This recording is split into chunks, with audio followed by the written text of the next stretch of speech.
Alors Robert, deuxième volet. Est-ce que tu peux nous retracer ton parcours artistique sur ces trois histoires Oui, ici? c'est très simple. J'ai commencé, au départ, j'ai pris ce format parce que j'avais envie de faire, la physique étant une de mes passions, mais presque maladive. Je voulais faire un tableau, donc c'est pour ça que j'ai choisi ce format.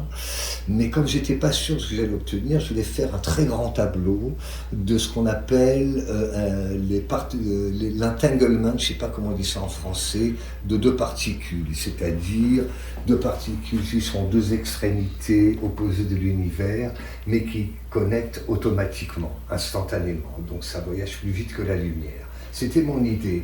Donc, comme j'avais très peur de faire un très grand tableau, je me suis dit, oh là là, je ne suis pas du tout sûr ce que je vais faire, et ben j'ai essayé d'être raisonnable et j'ai choisi ce petit format.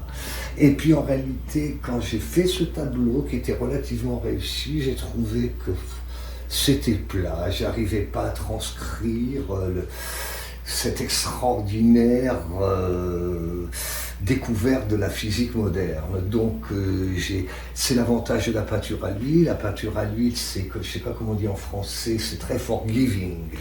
Ça pardonne. Oui, oui, c'est-à-dire ça permet l'erreur. Donc comme ça met plein de temps à sécher, la peinture à l'huile, donc on peut carrément tout effacer, c'est pas comme l'acrylique qui durcit, puis après ça devient, je sais pas, je travaille jamais l'acrylique de toute façon. Et donc j'ai recommencé à zéro, et à ce moment-là, comme je le disais, il y avait cette onde-là, cette onde qui flottait en moi et qui s'est imposée dans ce mouvement. Donc j'ai posé ces couleurs, et comme le bleu, c'est très étonnant parce que le bleu dans la mythologie grecque était une couleur interdite, forbidden color.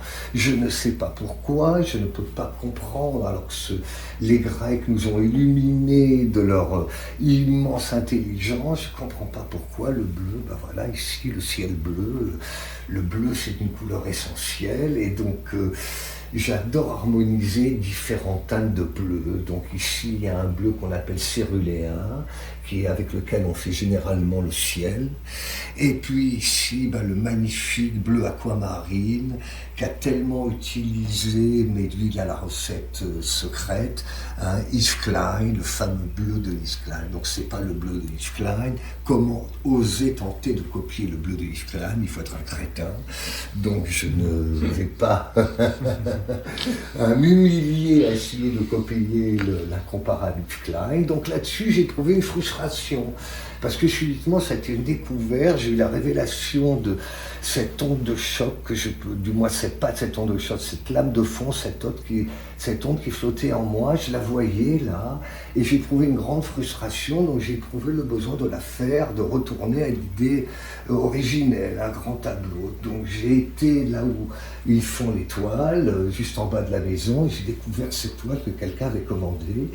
Et je suis un petit salaud, il faut dire la vérité, parce qu'il y avait 6 toiles qui étaient prêtes, et puis je suis tellement tombé amoureux de cette toile, j'ai confisqué cette toile, j'ai dit vous en ferez une autre. Il dit mais elle c'est prêt, il va venir la chercher, vous en ferez une autre. Donc bien sûr je ne l'ai pas volée, mais je l'ai payée. Mais tu te l'es accaparée, tu te l'es appropriée. D'une manière très égoïste, en m'en foutant des problèmes que je leur créais. C'était voilà, il fallait que je la fasse. Et donc là, mon autre dilemme, il faut une diversité, il ne faut pas la même technique. Ça, c'est une technique très particulière. Bon, ici, on voit bien le couteau. Ça, là, j'ai gardé mon petit secret, ok? C'est mon petit caprice à moi. Ouais, hein, ouais. Ok? Et donc là-dessus, j'avais en moi, comment on dit Firenze en français, Florence. Oui. Florence, ouais. Ouais.